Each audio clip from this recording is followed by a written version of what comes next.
So I'd like to go ahead and start with welcoming everyone to our webinar today with Switzer Fellow Sarah Uhl. She's going to be speaking today on the topic of methane mitigation from the U.S. oil and gas industry. Very big topic in the news right now, one with a fair amount of controversy around it as well. The idea of mitigating methane is not controversial, but how and why and all those things seems to have caused quite a stir in the news lately. So Sarah will be explaining her work with the Clean Air Task Force, which Switzer has helped to sponsor and foster over the period of time she's been there. So we're very excited to have Sarah speaking with us today. I'd like to start off with just a few quick housekeeping things. As you come into the call, if you wouldn't mind muting your headset, you can either do that within WebEx itself, or if you're calling in from a computer headset, you can just mute it on the line-in side of things. We like to just do that to keep audio interference off the call if possible. You will, of course, have a chance to use your phone line or headset during the call to ask questions. During Sarah's presentation at the beginning of the webinar, we'd like to go ahead and limit questions to the chat window, the chat panel. So if you don't have that open, you can open that up by going to your WebEx controls and selecting the button for chat. You can send the message to all attendees if it's a general question, or if you just are having any kind of technical problems, you can also send a message directly to me. I'm Lauren Hertel. I'm the host of the webinar, so you can send any kind of technical questions to me directly. So let's go ahead and get started. Welcome again to Sarah. Welcome to all of our attendees today to our webinar, Methane Mitigation from the U.S. Oil and Gas Industry. I'd like to go ahead and take a moment to introduce Sarah before we have her start speaking. So Sarah joined the Clean Air Task Force in 2013 to organize a new national grassroots campaign to reduce methane emissions, especially from the oil and gas industry. She was promoted 5 months ago to a new position, the title of which is Director of Short-Lived Climate Pollutants Program. She'll explain that in a minute, what that means. Sarah excuse me for a second, I just lost my own screen here. Sarah brings 8 years of experience in the environmental field to the Clean Air Task Force. Most recently, she was at the U.S. Environmental Protection Agency, where she contributed to rulemakings in the Office of Pollution Prevention and Toxics. That was in Washington, D.C.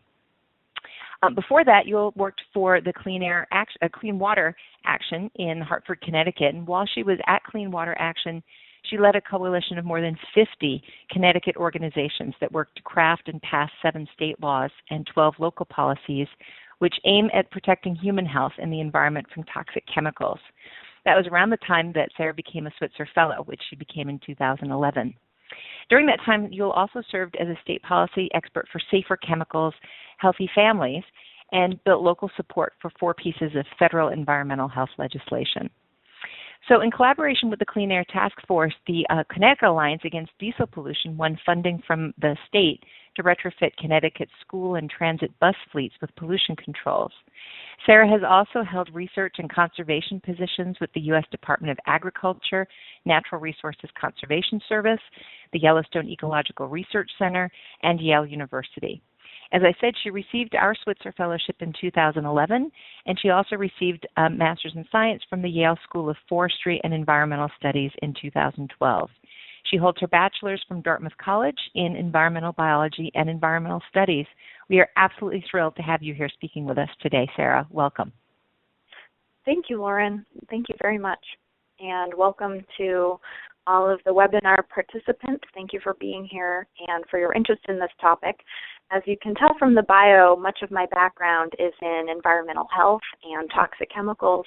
But about a year ago, I had an opportunity to make a career transition, and I'm now at the Clean Air Task Force, where I'm focused on reducing emissions of methane, black carbon, and other so-called short-lived climate pollutants, primarily from the oil and gas industry, but from other sectors as well. And sorry for a second as I figure out how to use PowerPoint within WebEx. Let's see, there we go.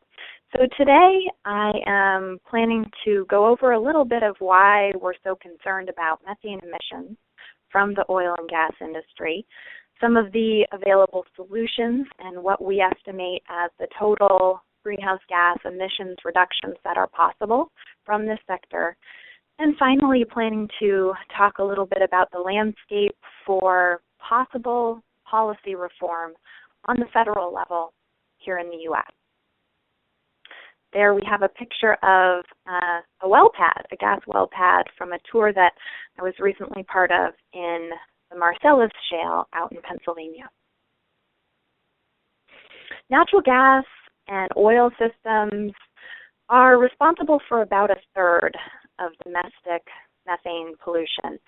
And we're really concerned about this because methane is very potent, as many of you probably know, from a climate change perspective. Over the next 20 years, methane is about 80 times as climate forcing as CO2.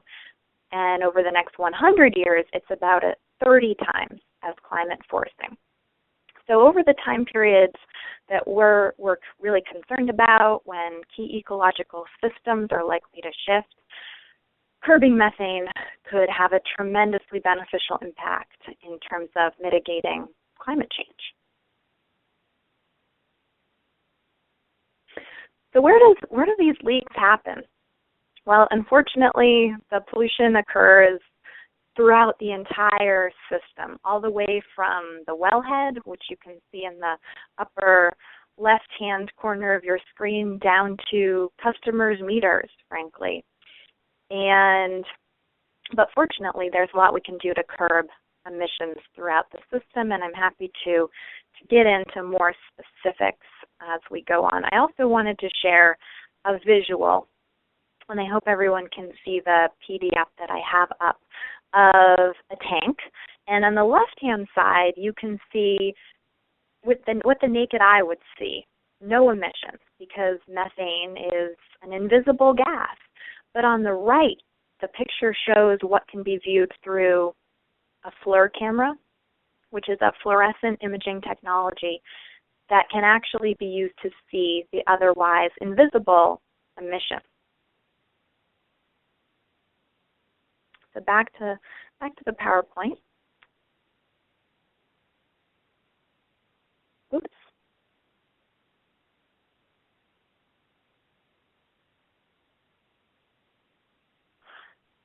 In addition to the climate impacts, which we're very concerned about, and which I should note equate to the pollution of about 70 coal-fired power plants each year, reducing methane is also a waste issue.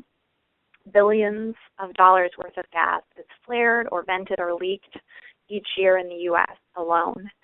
And this is an air quality and health issue. Along with the methane, there are VOCs, which are ozone precursors, and also hazardous air pollutants such as BTEX compounds, including benzene, in tremendous quantities that are leaking. And it's leaking all throughout the system, as I mentioned. So we're particularly concerned about leaks that happen even in urban areas from distribution systems near where population is dense.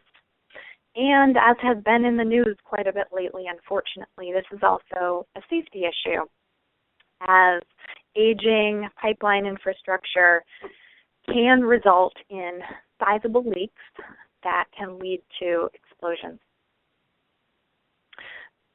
In 2012, EPA took a stab at addressing some of these emissions, primarily from new gas wells. So you can see here some of the pieces of the policy. But unfortunately, more than half of the emissions problem was left unaddressed, including cleanup of all of the existing equipment, cleanup of emissions from oil wells, including flaring of associated gas. So oftentimes when drillers are going after oil, there is associated gas, and rather than capture that gas and use it productively, an easier, supposedly, approach is just to flare it off. And that's a huge concern because of the NOx and black carbon emissions that are associated with flaring, particularly when flaring is not done using the most up-to-date technologies. But frankly, even the best of flares are associated with air pollution concerns and light pollution and noise pollution, as you can imagine. the existing policies also do not cover emissions from liquids unloading, that third bullet there. Most wells over the course of their productive lifetime accumulate liquids, and that slows down or stops the flow of gas. So to address that, there are different approaches, and some result in much more venting of methane and other pollution to the atmosphere than others. And finally, leak detection and repair. That really starts with going around with those floor cameras I mentioned to find the leaks and then fixing them. That is not required still on most equipment. What we find when we analyze leak detection and some of these other technologies is that most of them are very low-tech and cost-effective. And that's because the pollutant in this case is actually the product. Natural gas has value, and so when it's captured, it can be used on site for generation of power, for example, or it can be sold. If all of the solutions taken together that are relatively easy to implement were moved forward, that would result in reducing about 100 to 120 million metric tons of CO2 equivalent per year, and that's equivalent to shutting down about 30 coal-fired power plants. So it's a significant chunk of greenhouse gas pollution. And for that reason, the White House included many of these strategies in its recent strategy to cut methane emissions that was released just a few weeks ago. In it, the strategy calls for EPA to study this issue, essentially, and the agency recently released a series of white papers summarizing the existing research. And then it requires EPA to make a decision about whether or not to move forward with the rulemaking. We expect that decision this fall.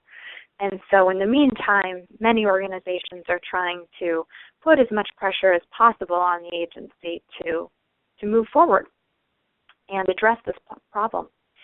And then there's also an opportunity through the Department of the Interior to get at much of this pollution problem, at least on federal lands and Indian lands where BLM has jurisdiction. And actually, where BLM, the Bureau of Land Management, has a duty to prevent waste of mineral resources, including natural gas.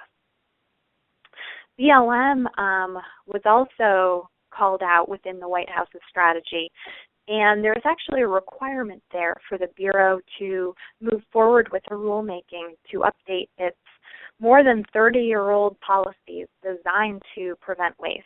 As you can imagine, these 30-year-old policies are pretty out of date and not doing much to prevent waste. We find that on federal lands, the methane pollution problems are actually much worse than on other onshore lands in the U.S. BLM recently wrapped up a series of 5 public forums to solicit public input on this problem, and I was able to attend a couple of them.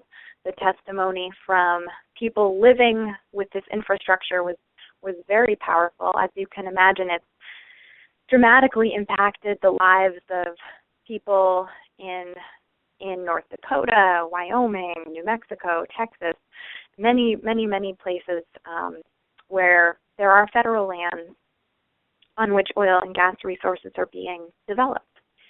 And so our hope is that BLM will issue a strong proposed rule later this year.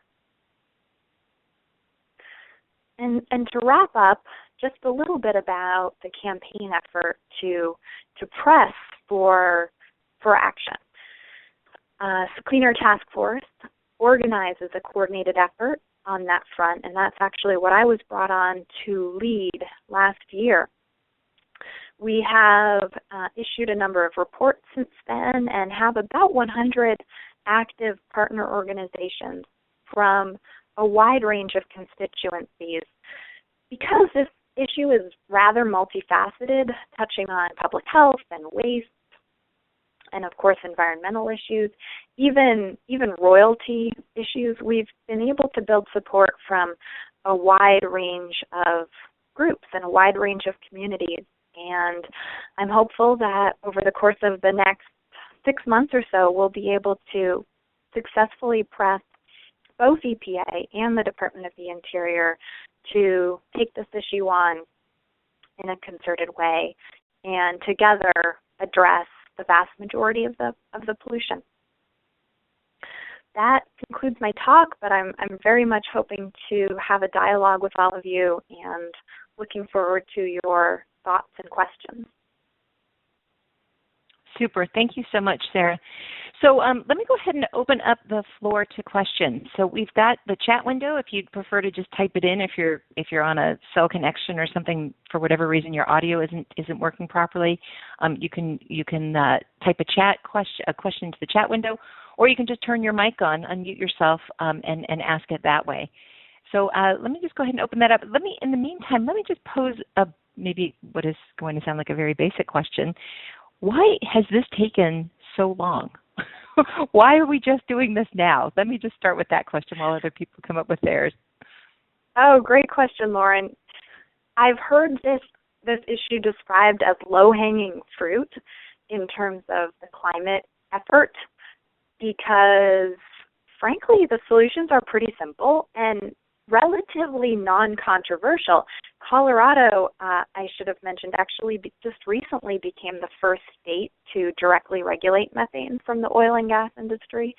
And during their rulemaking proceedings, 5 oil and gas companies, came out in support of the rule, largely thanks to organizing by the Environmental Defense Fund and other groups in Colorado. So I don't know why it has taken so long, but generally, as with so many environmental issues, the trade associations, which have so much political pull in Washington and elsewhere, have been able to fend off regulation. But we really think that the progress in Colorado, combined with this administration's climate action plan and real interest in getting something done to curb greenhouse gas emissions, it has the stars aligning for progress on this issue, hopefully within the next couple of years. Mm-hmm. If the White House strategy to cut methane emissions is fully carried out and fully implemented, it has EPA finalizing rules by 2015, which should hopefully give enough time for state implementation and real progress on the ground before too long. But great question. Mm-hmm. So again, let me open it up to our attendees. If anyone has a question, you can type it into the chat window. You can find that up at the top, or if you'd like, you can just be unmuted or unmute yourself. You can do that under your own controls. There's a little button that looks like a microphone with a line through it. You would want to click on that, and that will unmute your microphone in order to ask a question. We have a lot of people here attending, but not a lot of questions yet. Let me ask this in the meantime while folks are looking. So what kind of, how do I put this? You put the impact already in the presentation in terms of coal-fired power plants and how much this would benefit in terms of sort of a comparison to coal-fired power plants. What potential does this have in the bigger picture of our overall emissions in this country of greenhouse gases? What's the sort of big picture impact? Well, good question, Lauren. I'm not our atmospheric scientist, and I don't have an ideal answer to that question. But so stepping back a little bit, the White House created this public goal to curb overall U.S. greenhouse gas emissions by 17% below 2005 levels by 2020. And frankly, 100 or 120 million metric tons of CO2 equivalent is not a huge chunk of that. But we need it to get to that goal. Even if the power plant rules that were recently proposed by EPA become final and are implemented, that still leaves a gap to get to this overall goal. And methane emissions from the oil and gas industry can be an important way to fill that gap, particularly because of the reasons I stated earlier. This is really pretty low-hanging fruit and relatively non-controversial. And frankly, even comparing to the power plant rules, pretty simple and pretty legally simple. This is a classic use of the Clean Air Act jurisdiction, Section 111B and 111D. So it's unlikely that EPA would be subject to legal challenge, whereas there are some open questions about their power plant rules. Does that sort of answer your question, Lauren? That does. It sure does. And in the meantime, Sue actually messaged me that she was trying to ask a question before, but we couldn't hear her. Sue, why don't you try again now? I have you unmuted. Okay. Hi. You can hear me now? Hi. We can. Hi. So this is Sue Chang. I'm with the Center for Environmental Health. I was wondering, I had heard that, there's concern about quite a bit of leakage happening in the distribution pipes under major urban centers like Philadelphia, maybe D.C., New York, due to aging infrastructure and really old pipes. And I've heard it's really expensive, actually, to replace that. So I was wondering what your thoughts are on that, or what the approach is there. Hi, Sue. Great question. Yes, you're right. That it's a sizable emissions problem. Somewhere, 15-ish% of the total methane emissions, approximately, from the oil and gas sector. And the solutions are expensive. It's a piece of the problem that's probably the most difficult to get at. But if we don't replace the pipeline, which is really the only solution, retrofitting does not appear to make that much sense. If we don't go ahead and replace these unprotected steel mains and service lines, then we are risking not only the climate, but also air quality and also public safety. So it seems like the political will to do something is growing. There is a relatively new organization called the Mayor's Coalition for Pipeline Safety, as well as a few other pipeline safety-focused organizations that are coming together with the Blue-Green Alliance, which is an organization of labor unions and the Sierra Club, to try to get at this issue in a set of cities where the problem is particularly bad. And I'm hoping that if cities lead the way, cities including Philadelphia, I know they're also working in Los Angeles, starting to work in Boston, then hopefully EPA and FERC and other agencies that have authority over this distribution part of the sector will step up and also take action. Does that answer your question? I think so. It's a tough one. Yes, it sounds like it. Thanks for that question, Sue. I'm going to go ahead and mute you again unless you had a follow-up question. I have another one, but I need to think about it a little bit more. Hang on. Okay. I'll mute myself, though, for now. Okay. In the meantime, if anyone else has a question, if you have trouble unmuting yourself, there's a question from Jonathan on the chat. Sue, I'll mute you for now and then just come on back. Or did you figure out how to unmute yourself, or do you want me to leave you? Oh, I can mute myself.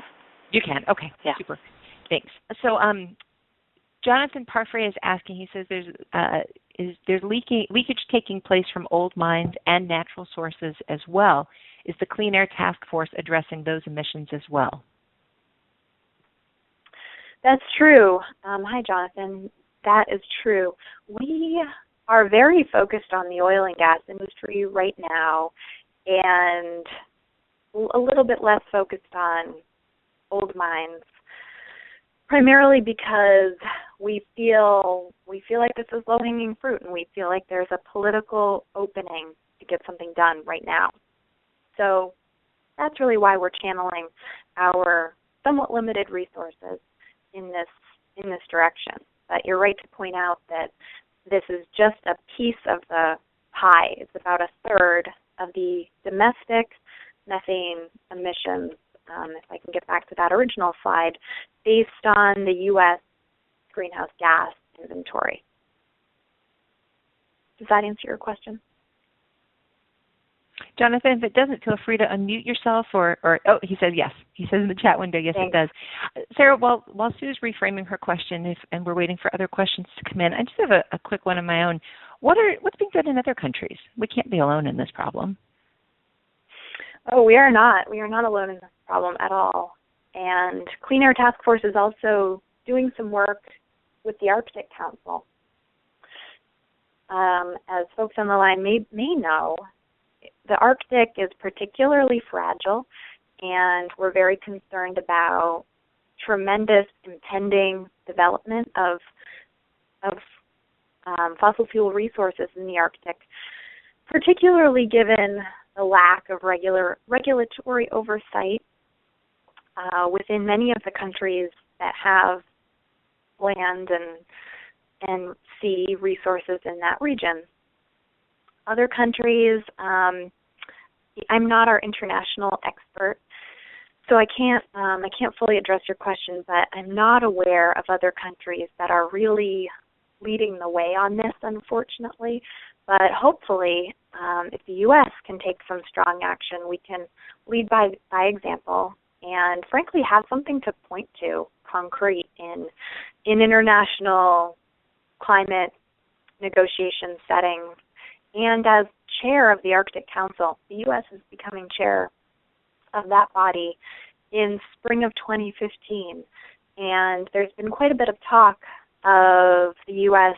taking on climate change issues as the crux of its platform during that 2-year chairmanship. And I'm hoping that oil and gas emissions issues can be a large piece of that platform. Mm-hmm. That's helpful. So any other questions from folks? Sue, especially if you've formulated your question. Yeah, I'm just trying to wrap my head around this because I guess one question that I have is, if, we're able to get greater controls over methane emission and greater reduction, I guess does the Clean Air Task Force have a sort of position on fracking and would they support? Because I guess I'm just wondering about all the other issues connected with that, the health impacts connected with fracking operations. And so, are there next steps if we were able to get the reductions in the methane emissions that the Clean Air Task Force would be taking?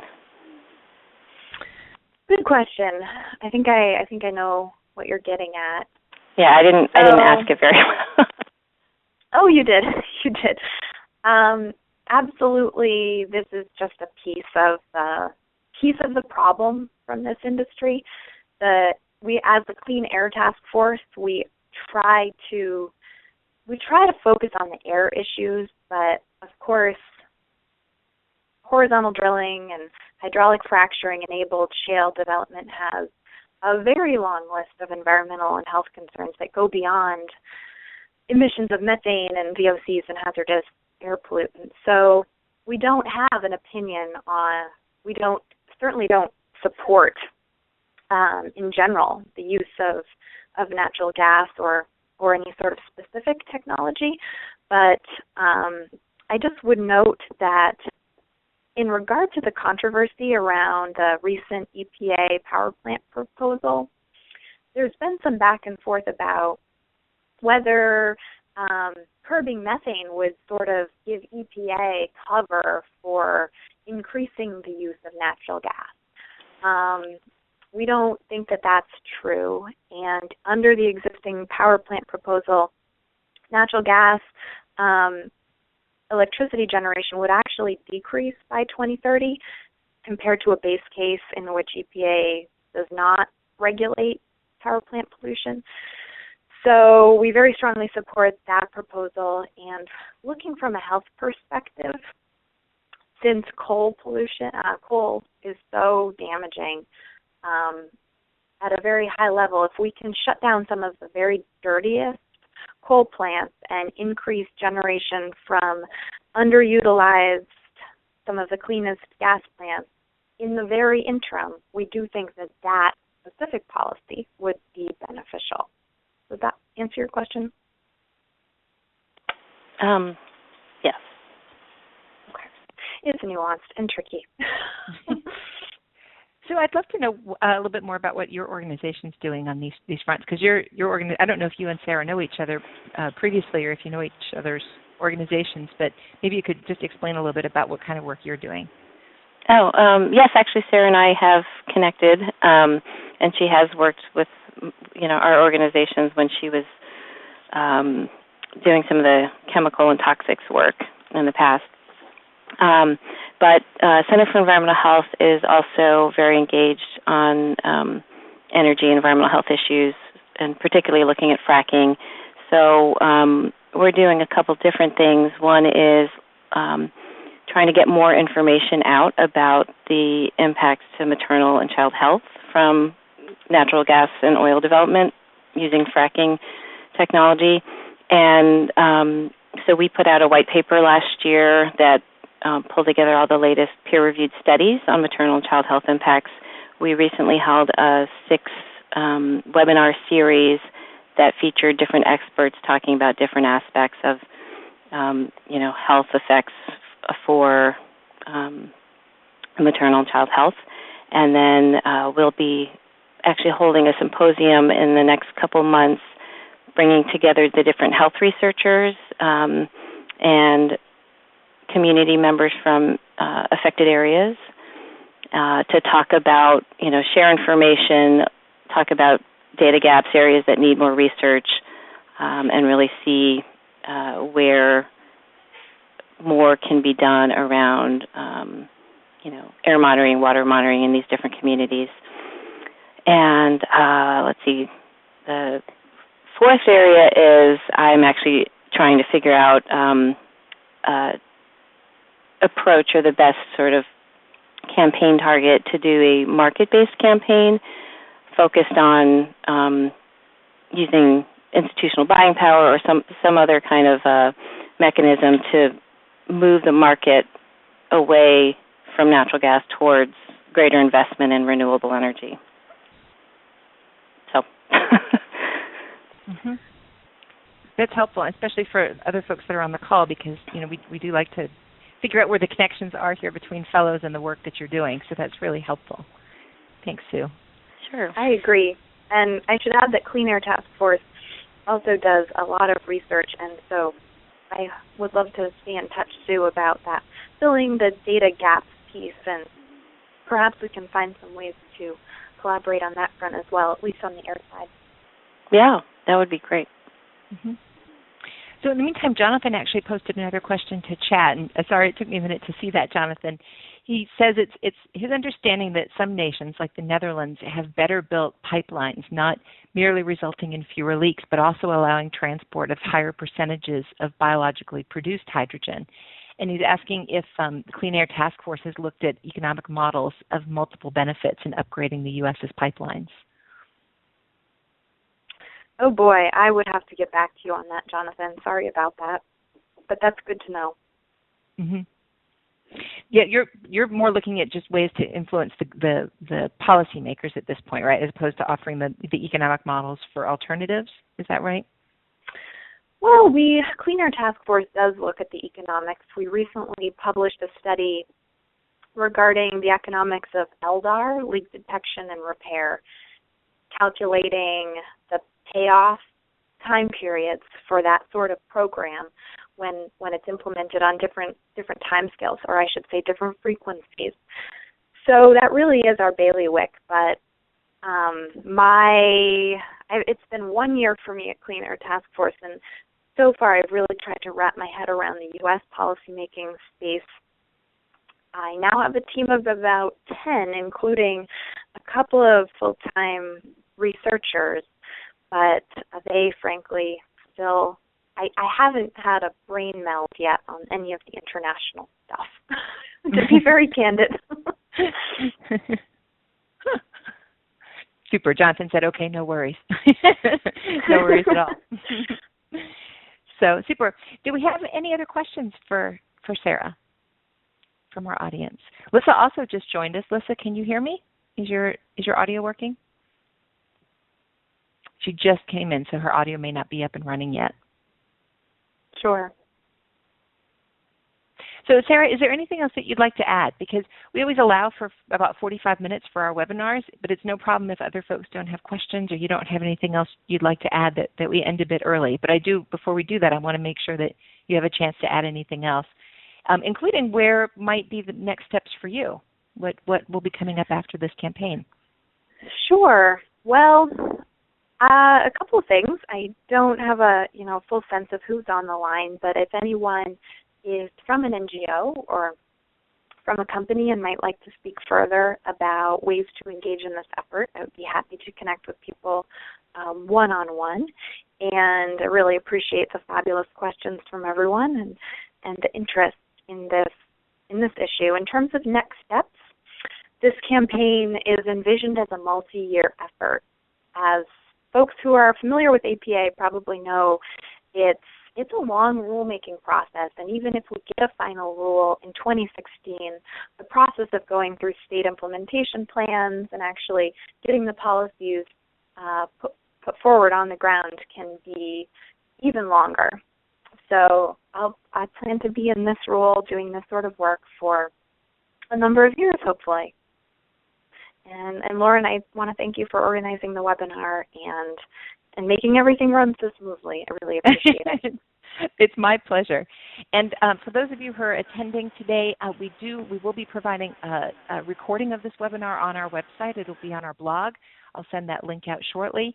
We are upgrading to a new website shortly in the next couple of weeks, so that will automatically forward the link that we have on our old site will automatically forward to the new post on our new site when it launches.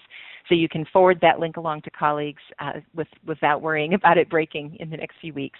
And I just want to say thank you again. And if you have any further questions, feel free to contact us at switzernetwork.org. And have a wonderful day, everyone. Thanks, Lauren. Thanks, everyone.